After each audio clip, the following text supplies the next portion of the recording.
வணக்கம் ஜெயஹிந்த். இன்றைக்கி India America பற்றி குறிப்பாக H1B விசா பற்றி ஒரு முக்கியமான அப்டேட் ஒன்று பார்க்க போகிறோம். இது பல லட்சம் இந்தியர்களை நேரடியாக பாதிக்கக்கூடிய ஒரு விஷயம். ஏற்கனவே அவங்க ஏற்றின சட்டத்தை பற்றி நம்ம பார்த்துருந்தோம். இப்போது அழுத்தம் அப்படின்றது இந்தியா ஸ்பெசிஃபிக் அப்படின்னு நம்ம பார்த்தா கூட இது இந்தியா ஸ்பெசிஃபிக் கிடையாது. பட் நேச்சுரலாகவே இது இந்தியர்களை தான் அதிகமாக பாதிக்கும். இப்போ வரக்கூடிய காலங்களில் உலகம் எப்படி போக போகுது அப்படின்றதுக்கான ஒரு கிளியர் கட்டான அனாலிசிஸ் தான் ஃபுல்லாக பாருங்கள். இப்போ 2 விஷயம் நடந்திருக்கு. யூஎஸோடைய commerce secretary H1B visa system மற்றும் க்ரீன் கார்டு சிஸ்டம் இது ரெண்டுமே ஸ்கேம். குறிப்பாக H1B விசா அப்படின்றது ஸ்கேம் அப்படின்னு, இது ஒரு பித்தலாட்டம், அமெரிக்கர்களுடைய வேலை வாய்ப்பு போகுது, இது ஏற்கனவே அவங்க ட்ரம்ப்போட மேகா டீம் சொல்லிட்டு இருந்தது தான். இப்போ அதை மாற்றுறதுக்கான முடிவை அவங்க எடுத்திருக்கிறாங்க. 75,000 H1B விசாஸ் வருஷத்துக்கு அவங்க கொடுக்குறாங்க. இதில் கிட்டத்தட்ட 60,000 விசா இந்தியர்களுக்கு தான் கொடுக்கப்பட்டிருக்கு.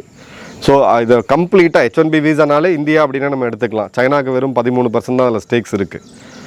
சைனாவை பொறுத்த வரைக்கும் ஸ்டூடெண்ட்ஸ் விசா அதிகமாக யூஎஸ் இது பண்ணுறாங்க. அதில் ஏற்கனவே ட்ரம்ப் குனிஞ்சது தான் நம்ம பார்த்துட்டோம். ஸோ இப்போ இந்த H1B விசாவில் யூஎஸ் காமர்ஸ் செக்ரட்டரி சொல்லக்கூடிய காரணம் என்னென்னு பார்த்தீங்கன்னா, ஒரு சராசரி படித்த அமெரிக்கர் ஒரு வருட வருமானம் அப்படின்றது $75,000. H1B விசாவில் வரவங்க $66,000 தான். நம்ம ஏன் இந்த மாதிரி கம்மியான ஆட்கள் எடுக்கிறோம், நல்ல வெல்த்தியான ஆட்களை நம்ம எடுக்கணும். ஸோ H1B விசாவை நாங்கள் முற்றிலும் மாற்றி அமைக்கிறோம். ரெண்டாவது, வழக்கம் போல் அதே ஸ்டோரி தான். H1B விசா அமெரிக்கர்களுடைய வேலைவாய்ப்பை பறிக்குது அப்படின்ட்டு. முதல்ல இவங்ககிட்ட அவ்வளோ குவாலிட்டியான கிராஜுவேட்ஸ் கிடையாது, அது ஒரு விஷயம். மூணாவது, அவங்க என்ன பார்க்குறாங்க, எங்கே இந்த இடத்துல வர்றாங்க அப்படின்னு பார்த்தீங்கன்னா, இது எல்லாமே இந்த சமயத்தில் நடக்கிறது. குறிப்பாக அவங்க இந்தியாவுக்கு ஒரு வகையான அழுத்தத்தை கொடுக்குறாங்க அப்படின்னு தான் நம்ம பார்க்கணும். ஸோ தேர்ட், அவங்க என்ன சொல்கிறாங்க அப்படின்னு பார்த்தீங்கன்னா, H1B விசாவில் நம்ம பாட்டம் இருக்கக்கூடிய ஆளுங்களை, சராசரியாக அமெரிக்கர் சம்பாதிக்கிறத விட கம்மியான சம்பாதிக்கிற ஆளுங்க தான் நம்ம எடுக்கிறோம். ஆனால் அதில் இன்னொரு இந்த முட்டாள்களுக்கு புரியாத விஷயம் என்னென்னா, கம்மியான சம்பளத்துக்கு நம்ம ஆட்கள் அங்கே வேலைக்கு போயிட்டுருக்காங்க. இந்தியாவோடைய ஒரு சாஃப்ட்வேர் இன்ஜினியர் செய்யக்கூடிய வேலையை அமெரிக்கர் செஞ்சாங்கன்னா இவங்க கிட்டத்தட்ட 3 மடங்கு சம்பளம் கொடுத்தாகணும். அப்போது அவங்களுடைய சம்பள விகிதம் அப்படின்றது கம்மியாக தான் இருக்கும். உங்களுக்கு கவர்மெண்ட்டுக்கு டேக்ஸ் ரெவென்யூ கம்மியாக இருந்தாலும், கவர்மெண்ட்டுக்கு இன்டைரக்ட் டாக்ஸஸ்ன்னு சொல்லக்கூடிய நிறுவனங்கள் மூலிமா கிடைக்கக்கூடிய டேக்ஸ் பெரிய லெவலில் இருக்குது. இந்தியா இல்லாமல் அமெரிக்காவுடைய மென்பொருள் நிறுவனங்கள் இயங்க முடியாது அப்படின்றது தான் இன்றைக்கி இருக்கக்கூடிய நிதர்சனமான உண்மை. அமெரிக்கா, சைனா என்ன சொல்கிறாங்க, ரேர் எர்த் மேக்னெட்ஸை நாங்கள் கொடுக்க மாட்டோம், மேக்னெட்ஸை கொடுக்காட்டி அமெரிக்கா இயங்காது, ட்ரம்ப்பே ஒத்துக்கிட்டார். இப்போது எப்படி அவங்களுடைய உற்பத்தி துறை இயங்காதோ அதே மாதிரி இந்தியாவுடைய ஆட்கள் அங்கே செல்லலை, இந்தியர்கள் செல்லலை அப்படின்னா அவங்க சேவைத்துறை, குறிப்பாக ஐடி மற்றும் டீப் டெக் அங்கே இயங்கிறதுக்கான வாய்ப்பு கிடையாது. ஆல்டர்னேட் சிஸ்டம் இவங்க என்ன சொல்கிறாங்கன்னா, யாரெல்லாம் $5 மில்லியன் இன்வெஸ்ட் பண்ணுறீங்களோ அவங்களுக்கு நாங்கள் கோல்டன் விசா கொடுத்துருவோம். 2.5 லட்சம் பேர் ஏற்கனவே க்யூவில் நிற்கிறாங்க. $1.5 ட்ரில்லியன் முதலீடுகள் அமெரிக்காவுக்குள்ளே வரும் அப்படின்ட்டு. முதலீடுகள் வரும். $5 பில்லியன் இங்கே பல நாடுகளில் சம்பாரிச்சிருக்கவங்க, நேர்மையாக சம்பாரித்தவங்க, நேர்மையற்ற முறையில் சம்பாரித்தவங்க கொண்டு போய் அமெரிக்காவோட குடியுரிமைக்காக கொடுத்துட்டு உள்ளே போயிடுவாங்க. பட் என்ன நீங்கள் அங்கே உற்பத்தி பண்ண முடியும்னு கேள்வி இருக்குது. டாலரோட ரேட்டு இன்றைக்கி இருக்கிற ரேட்டுக்கு, $85 மேலே இருக்கக்கூடிய ரேட்டுக்கு நீங்கள் எப்படி போய் உற்பத்தியில் நீங்கள் அமெரிக்காவில் காஸ்ட் எஃபெக்டிவாக உற்பத்தி பண்ணி நீங்கள் சர்வதேச சந்தையில் போட்டி போட முடியும்? கண்டிப்பாக முடியாது. ஸோ டாலரோட விலை குறையிற வரைக்கும் இது பாசிபிள் கிடையாது. இவங்க எல்லாருமே போய் அங்கே ஒரு ஸ்பெண்டர்ஸாக இருக்க போகிறாங்களே தவிர அவங்க உற்பத்தியாளர்களாக இருக்க முடியாது. ஸோ H1B விசாவுக்கு மிகப்பெரிய ஒரு ஆப் வைக்க போகிறாங்க. படிச்சுட்டு இருக்கக்கூடிய மாணவர்கள், இனி அங்கே வேலை விஷயமாக போயிருக்கவங்க H1B விசா பிளான் பண்ணி உங்கள் லைஃப்பை எடுத்துகிட்டு போகிறீங்க அப்படின்னா கொஞ்சம் யோசிச்சுட்டு பண்ணுங்கள். ரெண்டாவது, க்ரீன் கார்டு. இப்போ க்ரீன் கார்டுக்கு இவங்க என்ன சொல்கிறாங்க அப்படின்னு பார்த்தீங்கன்னா, க்ரீன் கார்டு ஹோல்டர்ஸோடைய வருமானமே அதே இது தான் வராங்க. க்ரீன் கார்டு ஹோல்டர்ஸோட வருமானமே அமெரிக்கர்களுடைய சராசரி வருமானத்தோட கம்மியாக இருக்குது.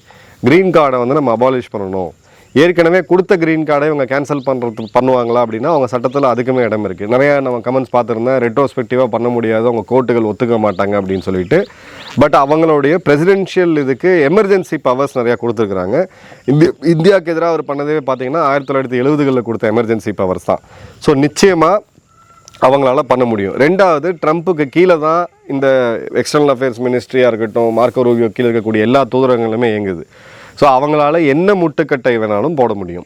இப்போ பல இடங்களில் அவங்க என்ன சொல்கிறாங்கன்னா, ஒர்க் ஃப்ரம் ஹோம், இந்தியர்கள் அமெரிக்காவிலேருந்து இங்கே ஒரு 3 மாதம் ஒர்க் பண்ணிட்டு போனாங்கன்னா, இப்போ 3 மாதம் நீ இல்லாமல் அங்கே வேலை நடக்குது, அப்போ உனக்கு எதுக்கு குடியுரிமை தரணும்னு சொல்லிட்டு. ஸோ வரக்கூடிய காலங்களில் இந்த க்ரீன் கார்டுமே மிகப்பெரிய ஆய்வுக்கு உட்பட போகுது. க்ரீன் கார்டில் அவங்க நிச்சயமாக கை வைக்க போகிறாங்க. இதில் வந்து எந்த ஒரு டிஃப்ரென்ஸ் ஆஃப் ஒப்பீனியன் வேணாம். ஒரு டேட்டாவில் ஒரு எக்கனாமிஸ்ட் மிஸ்ரா அவர்கள் சொன்னது பார்த்திங்கன்னா, ஒரு படித்த வெள்ளைக்கார அமெரிக்கருடைய சராசரி ஆயுள் அப்படின்றது 84 வருடம். படிக்காத ஒரு வெள்ளைக்காரர் அப்படின்னு பார்த்தீங்க அப்படின்னா 17 வருடம் கம்மி. ஸோ அவங்களுடைய அந்த ரிச் பவர் டிஃப்ரென்ஸ்ன்றது ரொம்ப அதிகமாக இருக்குது. இந்த படிக்காத வெள்ளைக்கார அமெரிக்கர்கள் தான் ட்ரம்ப்போடைய கோர் ஓட்டர் பேஸு. ஸோ இந்த படத்தெல்லாம் காமிச்சாதான் ட்ரம்ப்பால் வந்து அடுத்த இதுக்கு போக முடியும். ட்ரம்ப்போடைய கேம்பெயின் மேனேஜர்ஸாக இருந்த 2 முக்கியமான தலைவர்கள் என்ன சொல்கிறாங்கன்னு பார்த்தீங்கன்னா, நாங்கள் ட்ரம்ப்பை இப்போ பேஸ் பண்ணுறோம், அடுத்தது ஜேடி வேன்ஸ் தான் எங்களோட பிரசிடென்ஷியல் கேண்டிடேட் அப்படின்ட்டு. ஸோ ஜேடி வேன்ஸ் ட்ரம்ப் பேச்சைக்கட்டு இயங்கக்கூடிய ஒரு ஆளாக, அவுட் ஆஃப் டர்ன் ஜேடி வேன்ஸுக்கு ஒரு துணை அதிபராக ப்ரொமோஷன் கொடுத்துருக்கு. ரொம்ப ட்ரம்ப்புக்கு லாயலான ஆளாக பார்க்குறாங்க. ஸோ ட்ரம்ப்போடைய எக்ஸ்டெண்டட் கவர்மெண்ட் அப்படின்றது ப்ராக்ஸி மூலிமா இன்னொரு 4 வருஷம் போனோம் அப்படின்றது இவங்க கணக்கு. அமெரிக்க மக்கள் என்ன முடிவெடுக்கிறாங்க அப்படின்றத அப்புறம் பார்ப்போம். பட் இதுதான் இவங்களுடைய கேம் பிளான். இப்போ இந்த சமயத்தில் மிக முக்கியமாக இன்னொரு ஃபேக்டரை நம்ம பார்க்கணும். ஆன்டி இண்டியன் ஹேட், இந்தியர்களுக்கு எதிரான வெறுப்பு அப்படின்றது உலகம் முழுக்க, குறிப்பாக அமெரிக்கா மற்றும் ஐரோப்பாவில் மிக அதிகமாக வந்திருக்குது. இப்போ பார்த்தீங்க அப்படின்னா ஒரு 3.2 கோடி இந்தியர்கள் வெளிநாட்டில் வசிக்கிறாங்க. ஒரு உலகத்திலேயே ஒரு ஸ்ட்ராங்கான டயஸ்போரா அப்படின்னு பார்த்தீங்கன்னா இந்தியாவோட தான். குறிப்பாக வெஸ்டர்ன் கண்ட்ரீஸில் இவங்க அதிகமாக வச்சுட்ருக்காங்க. அதே மாதிரி பார்த்தீங்கன்னா இந்த 3.2 கோடி பேர் நம்ம நாட்டுக்கு திரும்ப அனுப்புகிற பணம் அப்படின்றது $1-2 கிடையாது, $130 பில்லியன்.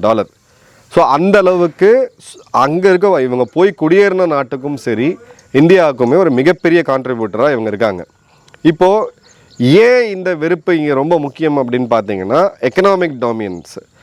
எக்கனாமிக் டாமினன்ஸில் இந்தியர்களுடைய அங்கே செட்டில் ஆனவங்க சம்பாதிக்கிறது பார்த்தீங்கன்னா $1.5 லட்சம் ஆவரேஜாக அமெரிக்கர்கள் சராசரியாக சம்பாதிக்கிறத விட டபுள் மடங்கு. அடுத்தது பார்த்தீங்க அப்படின்னா 79% அமெரிக்கா வாழ் இந்தியர்கள் பார்த்தீங்கன்னா கிராஜுவேட்ஸ், காலேஜில் படித்து முடித்த கிராஜுவேட்ஸ். அமெரிக்காவுடைய நேட்டிவ் பாப்புலேஷன் பார்த்தீங்கன்னா 34%. மூணாவது பார்த்தீங்க அப்படின்னா ப்ரொஃபஷனல் லீடர்ஷிப் 9% அமெரிக்காவுடைய டாக்டர்ஸ் அப்படின்றது இந்தியர்கள். அமெரிக்காவுடைய பாப்புலேஷன் எடுத்திங்கன்னா ரொம்ப ரொம்ப கம்மி. அடுத்தது பார்த்தீங்கன்னா பாலிட்டிக்ஸில் கமலா ஹாரிஸ், ரிஷி சுனக், இப்போ இருக்கக்கூடிய காஷ் பட்டேல், பல இந்தியர்கள் பாலிட்டிக்ஸ்லையுமே வர ஆரம்பிச்சிட்டாங்க. அதுவும் அடுத்தடுத்த பொசிஷனுக்கு வர ஆரம்பிச்சிட்டாங்க. கமலா ஹாரிஸ் ஜெயிச்சிருந்தாங்க அப்படின்னா முதல் அமெரிக்க பெண்மணி மற்றும் இந்தியவாழ் அமெரிக்க பெண்மணி அமெரிக்க ஜனாதிபதியாக வரக்கூடிய ஒரு மிகப்பெரிய ஒரு ஆப்பர்ச்சுனிட்டி இருந்தது. இப்போ இந்த இடத்துல ட்ரம்ப் பண்ண இந்த போலரைசேஷன் மற்றும் ஃபார் ரைட் பாலிட்டிக்ஸு எப்படி நம்ம ஊரில் இந்த வந்தேரின்னு சொல்லி ஒரு பாலிட்டிக்ஸ் அவங்க உருவாக்குனாங்களோ அதே பாலிட்டிக்ஸ் தான் இப்போ ட்ரம்ப் அங்கே பண்ணுறாரு. அதோடைய விளைவு இந்தியர்கள் மேலே நேரடியாகவே இருக்குது. இப்போ அமெரிக்காவில் மட்டும் பார்த்தீங்க அப்படின்னா 11,679, ஸோ ஒரு 12,000 கேசஸ் வச்சுக்கிங்களேன், ஹேட் கிரைம், உங்களுடைய நிறம், இனம் மற்றும் இதை டார்கெட் பண்ணி உங்கள் மேலே நடத்தப்படக்கூடிய தாக்குதல். இது வந்து பார்த்தீங்க அப்படின்னா 53% அப்படின்றது கிட்டத்தட்ட இந்தியர்களை குறி வச்சிருக்கு. இப்போ இந்த இந்தியர்கள்னு சொல்லும்போது என்ன நடக்குதுன்னு பார்த்தீங்கன்னா, அங்கே இருக்கக்கூடிய பாகிஸ்தானிகள், பங்களாதேஷிகள், இவங்க எல்லாருமே தாங்களே இந்தியர்கள்னு சொல்லிப்பாங்க. ஏன்னா அந்த நாட்டுக்கு உண்டான மதிப்பு அந்த அளவுக்கு படுகேவலமாக இருக்குது. அடுத்தது பார்த்தீங்க அப்படின்னா இந்தியாவுக்கு எதிராக இருக்கக்கூடிய இந்தியர்களுக்கு எதிராக போடப்பட்ட சமூக வலைத்தள பதிவுகள் 1-2 கிடையாது, 140 மில்லியன், 14 கோடி பதிவுகள் டிசம்பர் 2024 ஜனவரி 2025 வரைக்கும் போட்டிருக்காங்க. அதே மாதிரி பார்த்தீங்க அப்படின்னா H1B வீசா, நான் ஏற்கனவே சொன்னேன், 75,000 வீசாவில் கிட்டத்தட்ட 75% இந்தியர்களுக்கு தான் போகுது.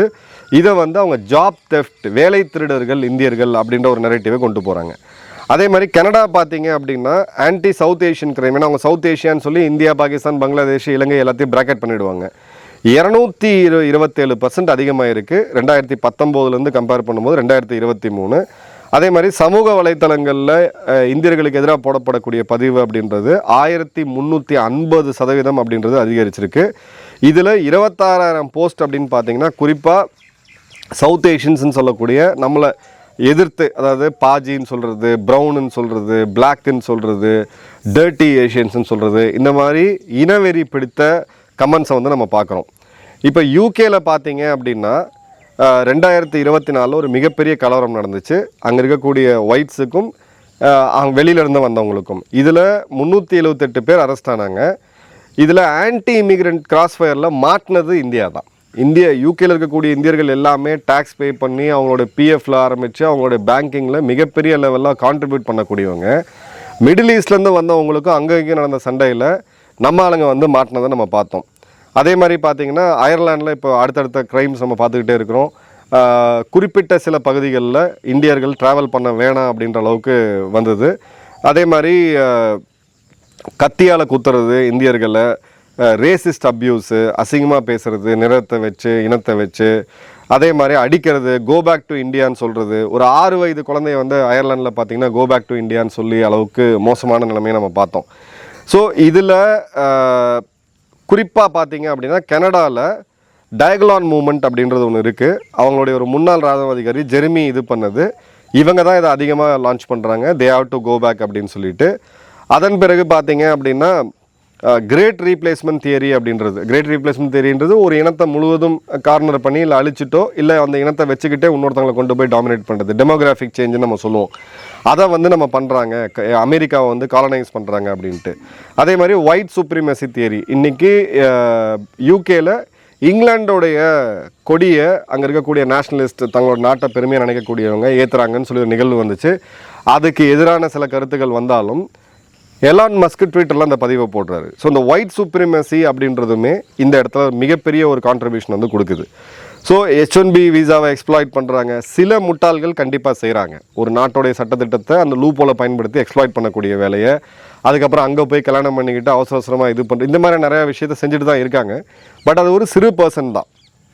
ஸோ நமக்கு இப்போ இந்த யூகேவுடைய கண்ட்ரியாக இருக்கட்டும் இல்லை இந்த கனடா போன்ற நாடுகளாக இருக்கட்டும், நடுவில் ஜஸ்டின் ட்ரூடோ 2 வருஷம் வந்ததுனால எந்த அளவுக்கு உறவு சீர்குலைஞ்சதை நம்ம பார்த்தோம்.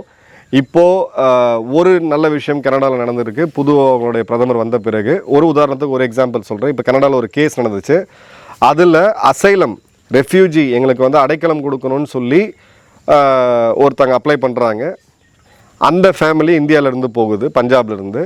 அடைக்கலம் கொடுக்கறதுக்கான கிரவுண்ட் வந்து நாங்கள் காலிஸ்தானிகள், எங்களுக்கு காலிஸ்தானிகளுக்கு இந்தியாவில் ஆபத்து இருக்குது அப்படின்னு சொல்லி அவங்க சொல்கிறாங்க. அந்த ரீசனை அங்கே இருக்கக்கூடிய நீதிமன்றம் நிராகரிக்குது. இது மிகவும் வரவேற்கத்தக்கது. ஸோ காலிஸ்தானில் மூமெண்ட்டில் நான் இருக்கிறேன், அந்த பயங்கரவாத இதை தடை செய்யப்பட்ட இயக்கத்தில் நான் இருக்கிறேன், அதனால் எனக்கு வந்து எங்கள் நாட்டில் வந்து பிரச்சனை இருக்குது, ஆபத்து இருக்குது அப்படின்னு கனடாவுக்கு போனால் அதை காலி பண்ணுறதுக்கான கிளியர் அரசாங்கமே முடிவெடுத்திருக்காங்க. அப்பீல் கோர்ட்டுக்கு போகிறாங்க, கோர்ட்டுமே அதை நிராகரிக்குது. ஸோ ஒரு சில பாசிட்டிவ் சேஞ்சஸ் நமக்கு தெரியுது. பட் இதில் அடிப்படையாக நம்ம புரிஞ்சிக்க வேண்டிய விஷயம் அப்படின்றது, இன்றைக்கி வரக்கூடிய காலங்கள் அடுத்த ஒரு 20 வருடங்கள் அப்படின்றது இந்த க்ரைமு இந்தியர்களுக்கு எதிரான மனநிலை அப்படின்றது, இந்தியர்களுக்கு எதிரான மனநிலை நம்ம தான் அதிகமாக டாமினேட் பண்ணுறோம், பாசிட்டிவாக டாமினேட் பண்ணுறோம். அந்தந்த நாட்டு சட்டத்திட்டங்களை மதித்து தான் நம்ம நடக்கிறோம். இன்றைக்கும் என்னுடைய நண்பர்கள் சவுதியிலேருந்து ஃபோன் பண்ணி என்கிட்ட பேசும்போது பார்த்தீங்கன்னா சலாம் அலைக்கும் தான் ஆரம்பிப்பாங்க. அந்த நாட்டோடைய வழக்கம் அது, அங்கே இருக்கக்கூடிய பழக்கம், அங்கே இருக்கக்கூடிய கஸ்டம்ஸ் ட்ரெடிஷன்ஸ் எல்லாம் நம்ம மதித்து தான் நம்ம நடக்கிறோம். யாருக்குமே நியூசன்ஸாக இருக்க மாட்டோம். ஆனால் அங்கே உலக நாடுகள் இருக்கக்கூடிய பாலிட்டிக்ஸை நம்ம புரிஞ்சுக்கணும். ஸோ வரக்கூடிய காலங்கள் இது ட்ரம்ப்போடைய டைம்லேயே இன்னும் மிகவும் அதிகமாக போகுது, நம்ம பார்க்க தான் போகிறோம். சீனர்களுக்கு எதிரான வெறுப்புமே அதிகமாக தான் இருக்குது. அது அவங்க நாடு அவங்களுக்கே சூனியம் வச்சுக்கிட்டது. குறிப்பாக கோவிடுக்கு பிறகு சீனர்களுக்கு எதிரான இதுன்றது ரொம்ப அதிகமாக இருக்குது. ஸோ இந்த டிப்ளமேட்டிக் ப்ரெஷர் அப்படின்றது வரக்கூடிய காலங்களில் இந்தியா மேலே இன்னும் அதிகமாக இருக்கும். So H1B visa, F1 visa, green card மற்றும் நீங்கள் அங்கேயே செட்டில் ஆகணும்னு நினச்சிங்க அப்படின்னா என்னுடைய ஒரு பிரதர்லி அட்வைஸ், ஒரு முறைக்கு 2 முறை யோசிச்சுட்டு பண்ணுங்கள். ஏன்னா இந்த குளோபல் சுச்சுவேஷன், இந்த போலரைசேஷன், இந்தியர்களுக்கு எதிரான அந்த வெறுப்பு பிரச்சாரம் அப்படின்றது மிக மிக அதிகமாயிட்டு இருக்கு. இதை ஒரு வெப்பனாக, ஒரு ஆயுதமாக இந்தியர்களுக்கு எதிராக இப்போ இருக்கக்கூடிய ட்ரம்ப் அரசாங்கம் நிச்சயமாக பயன்படுத்துவாங்க. ரொம்ப க்ளோஸ் சர்க்கிளில் இதை பார்க்குறவங்களுக்கு கிளியராகவே தெரியும். ஐரோப்பாவில் இருக்கக்கூடிய நம்ம நண்பர்கள், அமெரிக்காவுக்கு இருக்கக்கூடிய நண்பர்கள், அன்றாடம் வாழ்க்கையில் நீங்கள் இந்த மாதிரி எதாவது ஃபேஸ் பண்ணியிருக்கீங்களா அப்படின்றத மறக்காமல் கமெண்ட் பாக்ஸில் போடுங்க. இந்த வெறுப்பு பிரச்சாரத்தால் நஷ்டமாக போகிறது அமெரிக்காவும் இந்த நாடுகளுக்கும் தான். இவங்களால் இந்தியர்களுடைய வல்லமையோ உழைப்பையோ ரீப்ளேஸ் பண்ண முடியாது. இந்தியாவுக்கு பிளெஸ்ஸிங் இன் டிஸ்கைஸ் அப்படின்றது, நம்மளுடைய டேலண்ட் எல்லாம் வெளிநாடுகள்லேருந்து ஓரளவுக்கு திரும்ப வராங்க, ஒரு 10% திரும்ப வந்தாங்கன்னா கூட நம்ம நாட்டுக்கு அது ஒரு மிகப்பெரிய அட்வான்டேஜ். ப்ரொவைடட் நம்ம நாட்டில் அவங்க எதிர்பார்க்கக்கூடிய அந்த சூழல், பிஸ்னஸ் பண்ணக்கூடிய சூழல், தொழில் ஆரம்பிக்கிறதும் சரி, வேலைக்கும் சரி, அதற்கு உண்டான சூழல் வந்து கண்டிப்பாக இருக்கணும். ஒரே ஒரு எக்ஸாம்பிள் சொல்கிறேன். நம்மளுடைய நெருங்கிய அன்பர் தான் நம்மளுடைய சப்ஸ்கிரைபர், எஸ்டோனியான்ற நாட்டில் இருக்கார். 3D பிரிண்டிங் மற்றும் இங்க் டெக்னாலஜியில் முதுகலை பட்டம் பெற்ற மிகப்பெரிய எக்ஸ்பர்ட். ஒரு உலகத்தில் 100 பேர் 200 பேர் தான் அந்த அளவுக்கு இருப்பாங்க.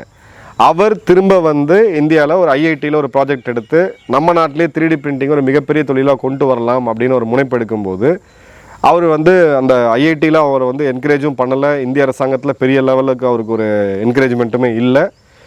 இப்போ சைனா அவருக்கு 15 கோடி அது இந்திய கரன்சி படி 15 கோடி கொடுத்து அவரை சைனாவுக்கு கூப்பிட்றாங்க. நீங்கள் வந்து தொழில் செய்யுங்க, உங்களுக்கு தேவையான எல்லாமே கொடுக்குறோம், குடியுரிமை எல்லாமே கொடுக்குறோன்னு சொல்லிட்டு வெறுத்து போய் இப்போ சீனா ஷிஃப்ட் ஆகிறதுக்கான ஒரு முடிவை அவர் எடுத்திருக்காரு. இந்த நிலைமையை நம்ம வச்சுக்கிட்டு அங்கே இருக்கக்கூடிய அமெரிக்கர்கள்லாம் திரும்ப இந்தியாவுக்கு வரணும், இது ஐரோப்பில் இருக்கவங்களாம் திரும்ப இந்தியாவுக்கு வந்து செட்டில் ஆகணும்னு நினைக்கிறது ரொம்ப ரொம்ப தவறு. இந்த இடம் தான் இந்தியாவுக்கு இருக்கக்கூடிய மிகப்பெரிய ப்ராப்ளம். லேட்ரல் என்ட்ரி பற்றி நம்ம ஏற்கனவே பேசியிருக்கோம். கவர்மெண்ட் ரீஃபார்ம்ஸில் கிரிட்டிக்கல் டெக்னாலஜிஸில் இன்னும் யூபிஎஸ்சி தேர்வு, ஸ்டேட் கவர்மெண்ட் தேர்வு நம்ம வச்சுட்டு ஓட்டிக்கிட்டு இருந்தோம் அப்படின்னா இன்றைக்கி இருக்கக்கூடிய கால சூழ்நிலையில் நல்ல டேலண்ட்டை நம்ம ரீட்டைன் பண்ண முடியாது. உங்கள் கருத்து நன்றதை கமெண்ட் பாக்ஸில் போடுங்க. நன்றி, வணக்கம், ஜெய்ஹிந்த்.